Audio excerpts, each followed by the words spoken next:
Ready? Okay. In this video, I'm going to demonstrate how to do the burrito wrap, and then I'm also going to do a short demonstration of how to do the reverse burrito wrap. You'll see that they're both very, very similar, but we're going to do them in the same video so that way you can see the difference. So this is our Feel Away spray. I'm going to again spray, spray, spray. Let it soak, absorb for the full 5 minutes. Placing my Feel Away elsewhere. I'm going to go ahead and lay my towel out. Okay. So I have my nice flat towel. And once again, I'm going to start with my kitty facing away from me. Head is faced this way. I'm right-handed, so again, I always start, if you haven't noticed, with my left hand holding the patient kind of along the spine, behind the neck here. So with the burrito wrap, if we are looking at it according to Sophia Yin, whom is the person who did the low stress handling restraints and those types of techniques, she developed them. This is what she calls the burrito wrap. And what I think of this for is this is a way to be able to expose your patient, they have their almost back end exposed more, so you're able to get a cystocentesis. If you wanted to try to get blood from a back leg, you're welcome to do that. Obtain a temperature, any of those things. So again, I have pressure behind the neck. What I'm going to do is I'm going to go right in the center, right in front here, and I am going to cover my kitty's head.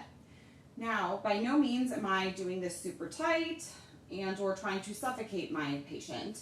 I am just doing this very lightly. And from there, I'm going to go ahead and make sure that my front end is folded over.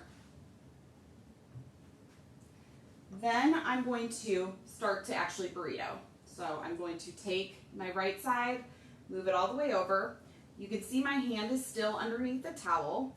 So at this point, now that I have it moved over here, I'm going to slowly kind of karate chop to where the end of my hand is. And I'm going to kind of hold my kitty here. And I'm going to then again go ahead and bring my towel over this way. Now I know my kitty's head is facing here, so I'm going to go ahead and move it to the side. And now I'm going to go ahead and I'm going to start to peel back some of my layers. That will go ahead and it will expose the animal's back leg area. Now again, on a live patient, this is much more easy, or it's much easier, but you can see that this can give you access to the back of the patient.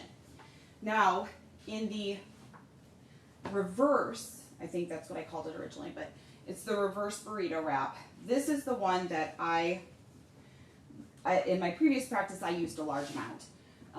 When I was getting lab work, this was like my go-to wrap. So again, I'm going to go ahead, present my patient in the center here with my nice Feel Away spray towel. Now instead of wrapping and kind of tucking the front end here, I'm going to go ahead and I am going to tuck the back. So I'm going to take the towel back here and I'm going to bring it up behind my kitty.